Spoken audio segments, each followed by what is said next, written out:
حضرت سلمان فارسی گورنر تھے، کھانا کھا رہے تھے، دسترخوان بچھا تھا، رسول پاک صلی اللہ علیہ وسلم کا فرمان ہے روٹی کا لقمہ دسترخوان پہ گرے اٹھا کے کھا لو، اللہ تمہاری بخشش فرما دے گا۔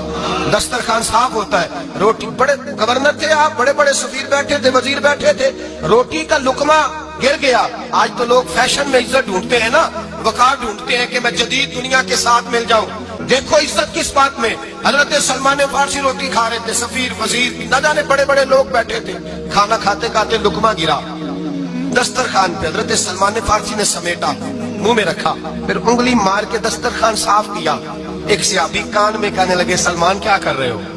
کیا کر، آپ گورنر ہے، سوچئے تو صحیح، یہ لوگ کیا کہیں گے دنیا دار کے مسلمانوں کو روٹی نہیں ملتی، اٹھا اٹھا کے کھا رہے۔ کان میں بات کی، کان میں، حضرت سلمان فارسی کان میں جواب دے سکتے تھے، کہہ سکتے تھے نہیں ایسے ہی کرنا ہے، انہوں نے کان میں بات کی، لیکن جناب سلمان فارسی اعلیٰ اعلان بولے، کہنے لگے ان 4 5 6 دنیا داروں کے لیے میں اپنے نبی کا طریقہ چھوڑ دوں، اپنے رسول کی سنت چھوڑ دوں، یہ 4 5 دنیا دار دنیا کی طرف دیکھ کے میں مصطفیٰ سے منہ موڑ لوں؟ پھر جوش جذبات میں سر سے پگڑی اتار دی، رونے لگے۔ آپ فرمانے لگے میں مدینے کے بازاروں میں کھجوریں اتارتا تھا، نوکریاں کرتا تھا، یہ جو میرے سر پر عزت کے بال ہیں یہ محمد عربی کے اگائے ہوئے ہیں۔